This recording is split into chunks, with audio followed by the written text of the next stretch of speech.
Okay, so I just want to welcome everyone again, and to start us off with a couple of access invitations.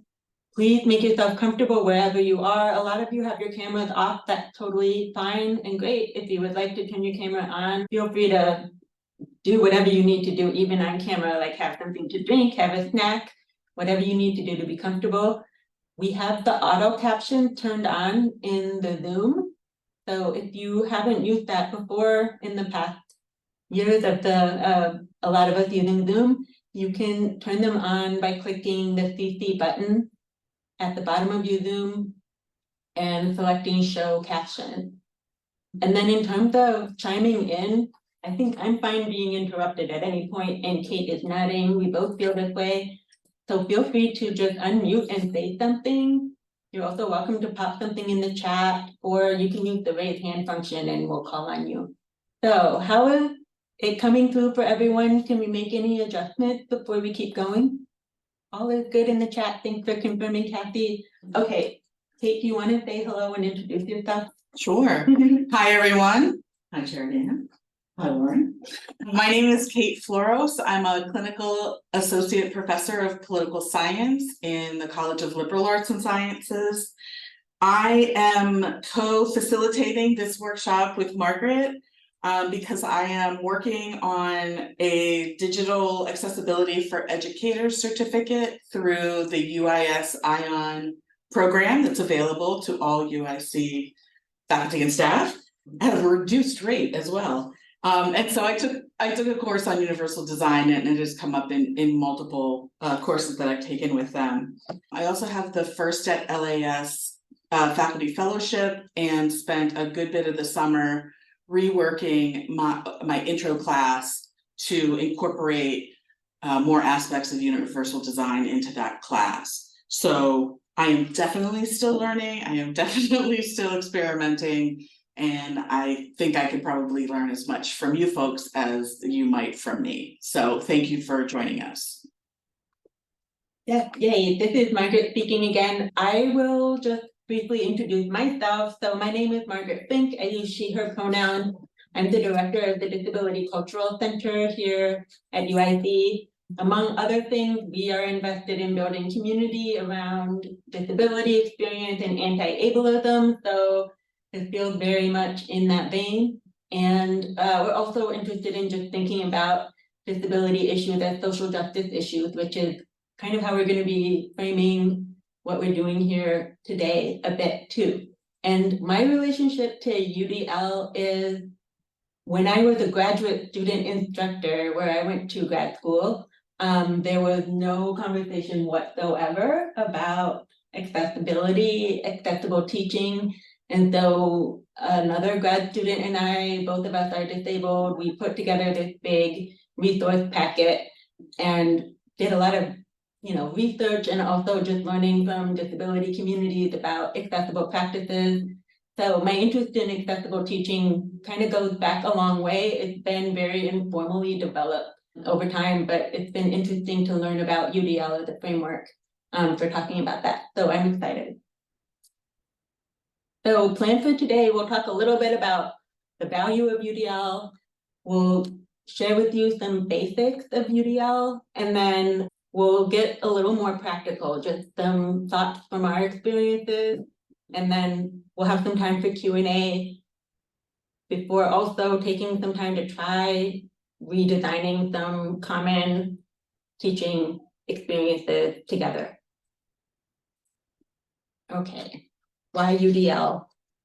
Okay, so this is Kate again. On the screen is a visualization to help see the difference between accommodation and accessibility. So the first, this is a tri-panel, and the first image on the left is a representation of equality. All three people are standing on a box to look over a fence at a soccer match. However, one viewer is too short, even with the box, to see over the fence.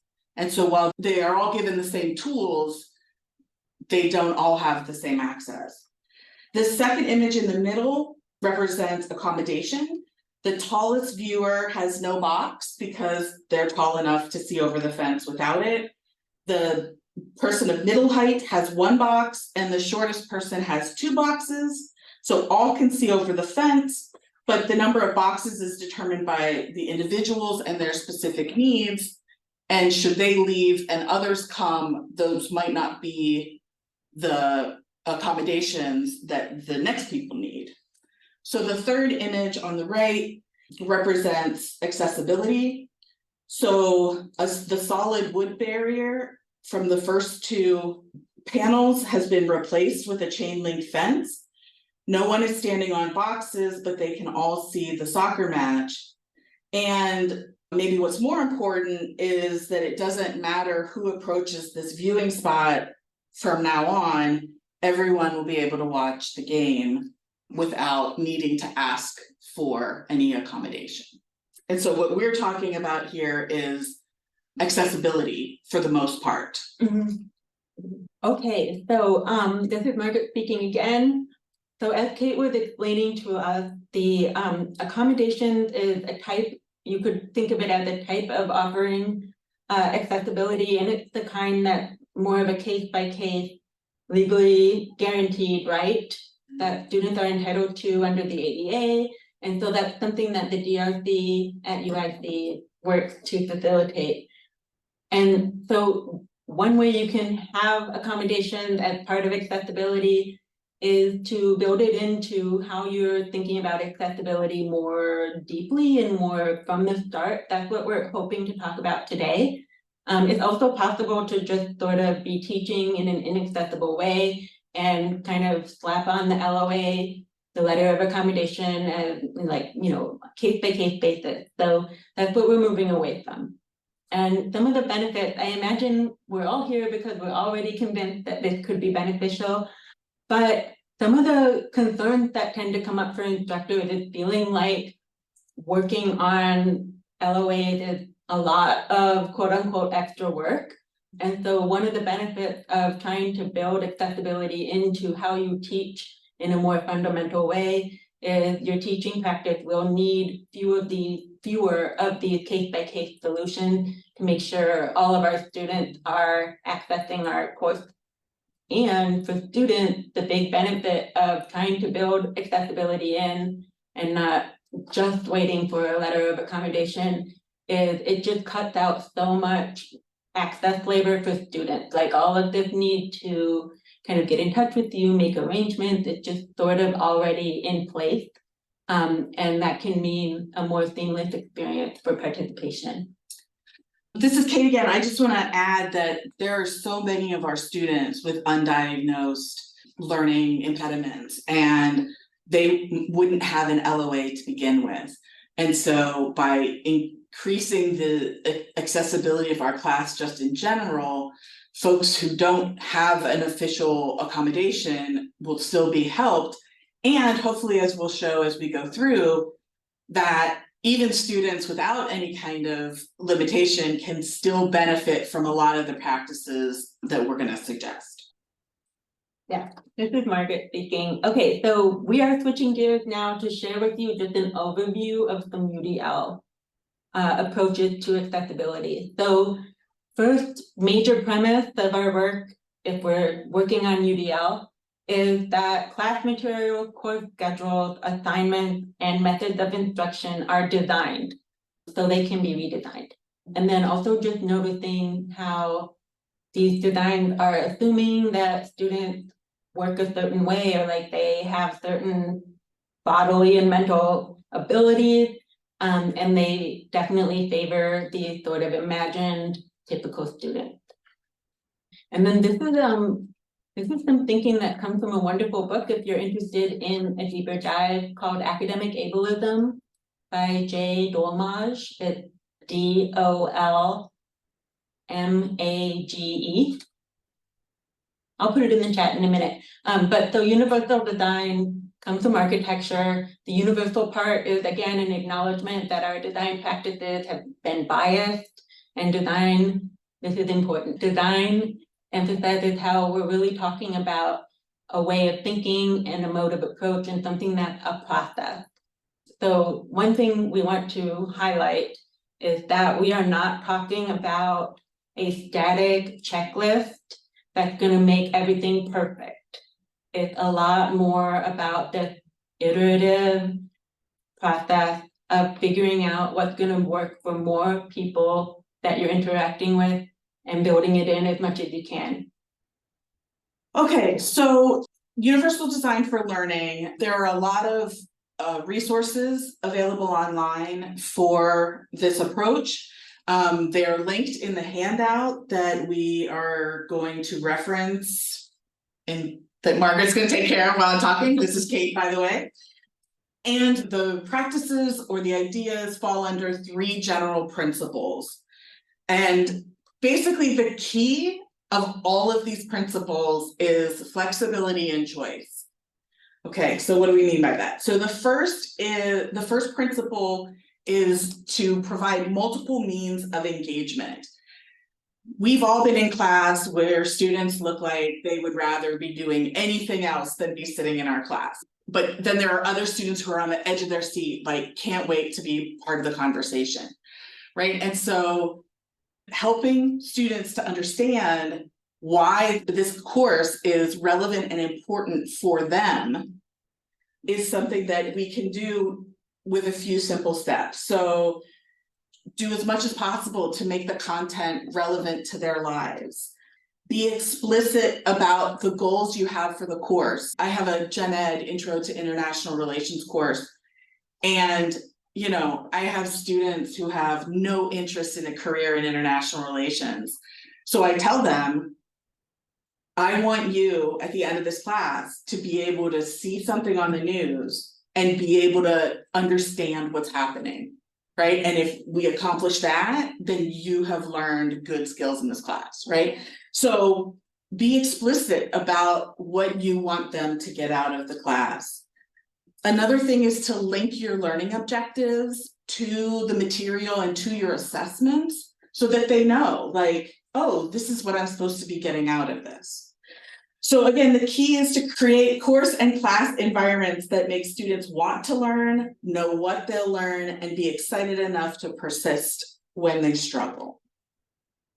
Okay, so that's one, engagement, multiple means of engaging them in the material. The second principle is about multiple means of representation. And I could have a commentary about why I think this is more confusing than it needs to be, but it's basically how students take in information. So I don't know necessarily what types of courses everyone teaches, but the traditional lecture format of the sage on the stage, just up there talking, and maybe there are PowerPoints that have too many words on it, or whatever. And there's a role for lecture and PowerPoints and whatever.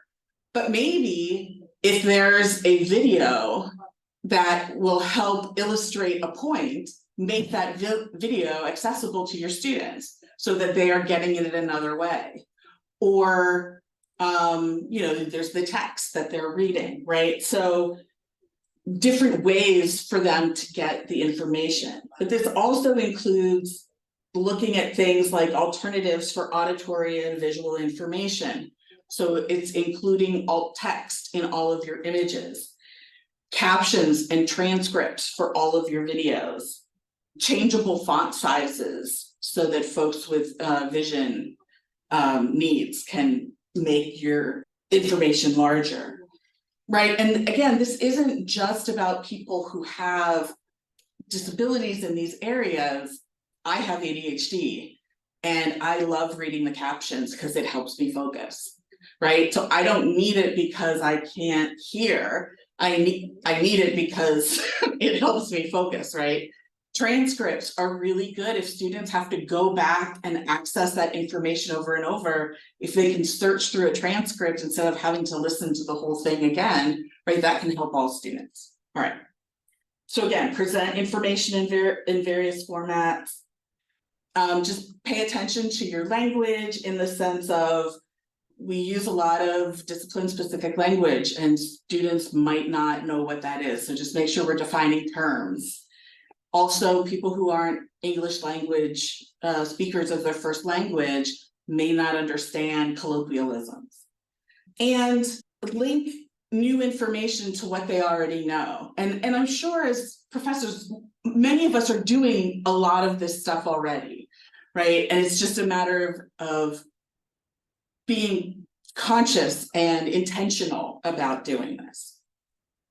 So for example, I have an assignment where I have a written assignment, but I also am making videos about the assignment so that if students don't understand this part of the written assignment, they can go find the video where I'm explaining it in more detail, right? So that's just an example, and I have a lot more videos to do. Okay. And the third, so we've got multiple means of engagement, multiple means of perception, and the third principle is multiple means of expression. So allowing students to have different ways of demonstrating what they have learned.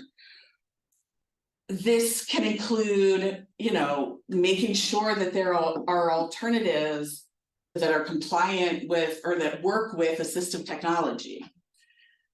A big one might be varying assessment types. So if every assignment is a multiple choice test, students who don't do well on multiple choice tests may struggle. But if you have some multiple choice tests and some short writing and some something else, or at least have more than just multiple choice in your exam, then students with different cognitive abilities will not be shut out of one type of assessment. Grading rubrics are a huge thing. CATE has upcoming workshops on creating grading rubrics. So I would strongly encourage, if you're not already doing that, to think about adding that. And my new favorite, building in options to redo assignments. So a lot of the times we say like, okay, you turn it in, you get a grade, move on. If there's any way to build in letting them rewrite it or keep taking the quiz until they get all the answers right, things like that will help them in their learning, but also will help keep their engagement high because, if I didn't do well on that paper, why should I keep trying? I'm not going to pass this class or whatever. Mm-hmm. And my new favorite one is support planning and strategy development. This is not something that I really thought about before, but in my class this semester for the first time, I'm offering a bonus, just a 5-point bonus onto their assignment, where if they create a plan and then as they execute the plan, like take notes about how they did and then tell me about it at the end of the assignment, then I'll give them bonus points if they do that exercise. And, already students are saying like, yeah, I really didn't expect that it would take as long as it did. And now that I'm thinking about it, I'm going to do it better next time and whatever. And that's just a really simple thing at the end of that students can learn how to plan to get things done. So those are all three of these principles have a lot more going on with them, but that's just a little taste. Hey, thank you. This is Margaret. I really love that, CATE, because it's also kind of, from the way I am thinking about it, is it encourages students to think about what they need, like in an active way, and then hopefully learn more about it. Because one of the ways that I've kind of noticed ableism can show up is if you're playing your part as a student in a course that, maybe really traditional, whatever it may be, and you're not adapting, that's kind of on you. I don't know if this thought is making any sense, but I think there is a certain skill set around adapting to a situation and knowing how to do that well for yourself. That kind of a situation would encourage students to develop. So thank you for sharing that. This is advice and tips, right? So we are very close to being done with our part of sharing our thoughts, and then very excited to hear what you all think, what your questions are. Okay, so our first major tip that we discussed when we were getting together and preparing for this is that UDL, especially if you are kind of thinking of UDL as this checklist for perfection when it comes to accessibility, can get really overwhelming. So we really encourage everyone to embrace a +1 mentality. Think of it not as a total knock it down and rebuild, but something more like a fixer upper, where you are renovating bit by bit how typical teaching goes to make it more accessible. And this is another spot where feedback loop, meaning if you do a survey mid-semester, or if you do a survey at the end of the semester of your own to find out what was working for students, what was not working as well, and any suggestions for change, you can throw a question on there about how is accessibility going, or take some information that you're getting from the other questions to just make one-by-one adjustment that will make your overall course more accessible. And just quick image description, we have a picture of a bungalow with like some wooden slats on it that are kind of propping it up as it's being worked on. And if I can just add, and this is a struggle for me, is that you will make mistakes. Not everything you try will work. Or you may think what you're doing is like the most amazing thing since sliced bread. And the students may not agree. So first of all, learn what you can from the feedback you get, from how things turned out. Forgive yourself for making the mistake or doing something wrong or badly or whatever, and then try something else. And I think for me at least, and I think a lot of academics, like we want to be perfect, we want to get it right. But this is one of those things where there is no, like, this is exactly how you do it. And so you're gonna make mistakes, and that's okay. Oh, sorry, and this is Kate, by the way. So our second tip is to learn from the letters of accommodations that you do get, right? And if you've been teaching long enough, you'll notice that a lot of the same accommodations come up over and over and over again. And so think about building those into your class, right? So if you have a student who is requesting class recordings, think about recording all of your classes and posting them on Blackboard for everyone. So I do that. I use lecture capture, and the students can access it through Blackboard. Not only is this good for whatever reason the student with the accommodation needed it, but if a student had to miss class because they were sick, they have the access to the exact same information that the students got in class. Alternate formats for PDFs. If you need to send documents to the DRC to get them made into an accessible format for a student, ask for a copy and then have that be what you present to the rest of the class. And many other tips you can take from LOAs. Another tip would be to include some practices that are really going to benefit a wide range of students, including things like posting electronic copies of the slides and materials before class. Again, everything I do is from personal experience, so sorry for all the personal stories, but this is something I had to come to over a long time, right? First it was, if I give it to them, then they won't come to class, or they won't pay attention, or they won't whatever. And then people were like, we need something. And so I would like put the title of the slide and any definitions, and I would leave the bullet points, but they had to fill it in. I called it my stripped down PowerPoints. And then I just realized, if they're busy writing down what's on the slide, they're not listening to what I'm saying. And what I'm saying is a lot more than what's on the slide. So if I give them the slide, now they can take notes on what I'm saying. And so now I present all of my slides in advance. Also, things about that have time limits. Think about ways to remove those time limits or extend those time limits for those who need a little bit more time to process. Yes, this is Margaret. This is just like so many different accessibility issues come out of being time bounded. So it's really helpful to think about whether you really need it to be time bounded, or if you can make it so it's fine if you don't finish, if we're talking about a class activity, or if it's an assessment of some kind, is there a way to just not have the time pressure be part of the assessment? there's a couple of links on the handout we keep referring to and we'll share at the end, and I believe was shared in an email that Chair Tian sent out yesterday. Okay, so next. Wait, can I, since I'm controlling the PowerPoint, this is Kate, I am gonna just go back for 1 second. Yeah. When I was talking about including the accommodations into policies, we also want to think about our course policies, right? And so things about time limits and things like that are something we should do. So, you know, maybe we give students multiple assignments and they can drop their lowest grade, or I have added, I do have an attendance policy because I want them to show up for class, but they can miss so many classes before it hurts their grade, right? So that they don't feel they have to come when they're sick. They don't have to feel like they have to come if they are having a bad day or whatever the case may be.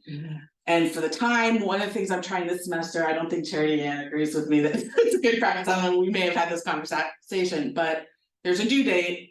If they turn it in within the week after the due date, they get full credit. After that week, it's only worth 90%. So yes, it has resulted in the due date just moving back a week, but I also don't have 800 requests for extensions. Okay, sorry. Yeah, you know, this is, I'm just gonna read the question that came into the chat. Thank you for that. Sarah's asking, is there a particular format that is better for posting slides? I often post a link to Google Slides, but wonder if those are not as accessible as PowerPoint. That is such a great question, and I'm not actually a technical expert about slides, but in terms of what I've learned from other disabled people is that Google Slides and PowerPoint both work well, but the thing to know is that when you start messing around with the template of the different slide arrangement, that's when the slides can become funky. Or like if you add things to the slides, which I definitely do on a regular basis, that can become a little funky in terms of how screen readers read slides. If anyone in the room is more of an expert on this, please chime in. But my understanding is that there's a thing called reading order, and so there's like a way that the screen reader will move through the document, and if the reading order is messed up, it will kind of not make sense. So it'll just be jumping around to different parts of the slide in a way that doesn't make sense in terms of order. And part of what you are maintaining when you maintain that sort of like pop-up template arrangement of a slide in both Google Slides and in PowerPoint, you're maintaining that reading order and you're not messing with it. So that's a reason to kind of avoid those kinds of adaptations to a slide template. And I'll just go ahead quickly for 1 second. Next week, next Tuesday, Kate, and I will be chiming in every once in a while as well, is going to have a workshop on making your course materials accessible. And if you can make it, I strongly encourage you to attend that. I also want to say this is more for student note-taking than accessibility, because PDFs are notoriously difficult to make accessible. But I post PowerPoint slides, and then I also, okay, you know how when you go to print a PDF, you could print like the 3 slides with the lines? I do that as a PDF, like I print to PDF. So the PDF itself is hard to make accessible, but what that does is for students who have tablets, they can upload or they can open the PDF and they have the lines that they can take the notes to right on their tablet. So I have it up in 2 different ways. So they can just type notes into the notes section of the PDF, or if they have a tablet, they can take handwritten notes in the lines on the PDF. So that's another potential Multiple hack. option choices, these are the principles. It's just giving people a lot of ways to engage with things. But yes, so we are not going to do a deep dive into accessible document in this session, but just a heads up and good to know. Word docs and HTML tend to work the best for screen readers. PDFs are really problematic really frequently. I actually was really excited because I was invited to a PDF remediation workshop. This was like 2 or 3 years ago, and I went, and I really swear that the person leading the workshop spent almost the entire time explaining why PDFs are so terrible. Rather than like how to remediate them. So it's just a thing, it's good to be aware of until you do these kind of deep dive workshops that I think Kate has been doing, where you learn to edit the reading order and you learn to tag different portions of the PDF. Until then, it can be really helpful to just understand that these other formats can be much more readable. And it's helpful to understand that if you start from an accessible Word document or an accessible PowerPoint and then make a PDF out of that, you're gonna be in much better shape. That is definitely true. And both Word and PowerPoint, and I think Google Slides have an accessibility checker, and it can frequently tell you what is actually wrong and give you tips about how to fix it. So I would definitely look at that, and maybe you can't figure out absolutely everything, but it will give you a place to go.